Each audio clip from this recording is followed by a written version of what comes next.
And ఈ రోజుటి వరకు నువ్వు తిరుమల ప్రతిష్ట పెంచే విధంగా ఒక పనైనా చేసావా?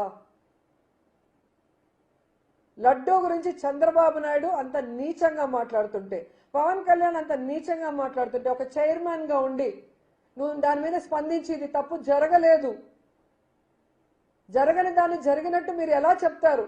మీ దగ్గర ఏం ప్రూఫ్స్ ఉన్నాయి? ఏం శాంపుల్స్ ఉన్నాయి? ఏ ఇంటెలిజెన్స్ రిపోర్ట్ ఉంది? ఏ ల్యాబ్ రిపోర్ట్ ఉందని అడగాల్సింది పోయి పట్టించుకో. కానీ హెరిటేజ్ ఒక మాట అనగానే ఏ విధంగా లేచి నించొని మాట్లాడుతున్నావో అందరూ గమనిస్తున్నారు. సో దొంగ దొంగ ఒకరికొకరు సపోర్ట్ చేసుకుంటున్నారు. చంద్రబాబు నాయుడు చేసే యదవ పనులన్నింటినీ నువ్వు భజన చేసి గొప్పగా చూపించి ఈయనంతా తోపులేడు తురుములేడని చూపిస్తావు టీవీ5లో. ఆయనకి నచ్చే విధంగా ఆయన చెవులకి ఇంపుగా జగన్మోహన్ రెడ్డిని వైఎస్ఆర్సీపీ వాళ్ళని ఇష్టం వచ్చినట్లు మాట్లాడి వాళ్ళ మీద నిందలు వేస్తావు. దానికోసం నీకు క్విక్ ప్రోకో కింద ఒక తిరుమల తిరుపతి దేవస్థానం చైర్మన్ పదవి తీసుకున్న నీకు బుద్ధి లేకపోయినా ఇచ్చే చంద్రబాబు నాయుడు కన్నా బుద్ధి ఉండాలి.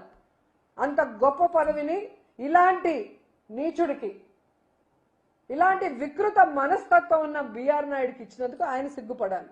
ఇప్పటికైనా అతన్ని ఆ పదవి నుంచి దించి తిరుమల ప్రతిష్టని కాపాడండి. ఎందుకంటే ఈరోజు బిఆర్ నాయుడు అంటున్నాడు, ఎవడు పడితే వాడు రిజైన్ చేయంటే నేను ఎందుకు చేయాలా? ఎవడబ్బ సొమ్ము?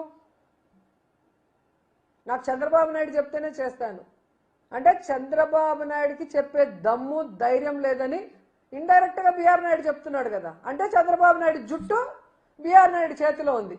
కాబట్టి బిఆర్ నాయుడు ఎన్ని ఎదవ మాటలు మాట్లాడినా, ఎన్ని ఎదవ పనులు చేసినా, ఇలాంటి వీడియోలు ఎన్ని వచ్చినా రిజైన్ చేయమని అడగడు అనేది బిఆర్ నాయుడు గారి కాన్ఫిడెన్స్ అనుకుంటా.